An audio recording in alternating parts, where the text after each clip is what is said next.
எல்லாத்துக்கும் வணக்கம். ஞாயிற்றுக்கிழமை 5:30 மணிக்கு நான் சென்னை கிளம்புறேன். அந்த வண்டியிலேயே மறுபடியும் இந்த வண்டியில் தான் வருவேன். ஒரு குழந்தை நினச்சிச்சான், தாயினுடைய கருவறையில் எதுவுமே இல்லை, நீர் நிலம் காற்று எதுவுமே இல்லை, ஒரு இருட்டாக இருக்குது அப்படின்ட்டு அந்த தாயினுடைய கருவறை எட்டி எட்டி உதச்சி வெளியில் வந்துருச்சு 10 மாதத்துக்கு அப்புறம்.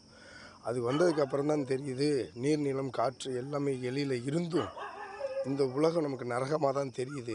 தாயினுடைய கருவறை மட்டும்தான் இருட்டாக இருந்தாலும் அது சொர்க்கம்னு அப்போ தான் உணர்ந்துச்சான். ஏன்னா இங்கே உள்ள மனிதர்கள் தர்மத்தை தான் கடைப்பிடிப்பதே இல்லை, அதர்மத்தை தான் கடைப்பிடிக்கிறாங்க. தப்பு எது சரி எதுன்னு உணரவே மாட்டேங்கிறாங்க. 60 வயசு பிள்ளையாக இருந்தாலும் சரி, 6 வயசு குழந்தையாக இருந்தாலும் சரி, எல்லோரும் அதே மாதிரி தான் இருக்காங்க. ரிட்டைர்மெண்ட் 60 வயசு, அப்போயாவது அமைதியாக இருக்காங்களா?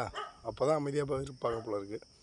அந்த 60லேருந்து 6 வயசு வரைக்கும் நம்ம எல்லாம் இந்த உணர்கிறோமோ அது எதையுமே உணர மாட்டோம். அதுதான் அப்படி நடந்துகிட்ருக்கு. ஓகே, ஞாயிற்றுக்கிழமை சந்தோஷமாக என்ஜாய் பண்ணுங்கள். நான் பதிவு போடுறது, ரீல்ஸ் போடுறது அடுத்தவங்களை காயப்படுத்தலாம் இல்லை, எல்லாத்துக்கும் அட்வைஸ் பண்ணணும் அப்படிங்கிறதுக்காக தான் இந்த ரீல்ஸ் எல்லாம் இந்த பதிவுகள்லாம் போடுறேன் நான். ஓகேங்களா? எந்த தவறுமாக இருந்தாலும் என்னை மன்னிச்சிடுங்க. ஒரு 3 நாளாக நான் எதுவுமே யூடியூப்பில் போடவே இல்லை. என்னுடைய தங்கச்சி பொண்ணுக்கு ஏஜ் அட்டன் பண்ணதுனால அந்த விசேஷத்தில் கலந்தாலும் கொஞ்சம் பிஸி ஆகிட்டேன். அந்த பதிவு போட்டிருப்பேன் நான். பாருங்கள், என்ஜாய் பண்ணுங்கள், சந்தோஷமாக இருங்க, தர்மத்தை கடைப்பிடிங்க.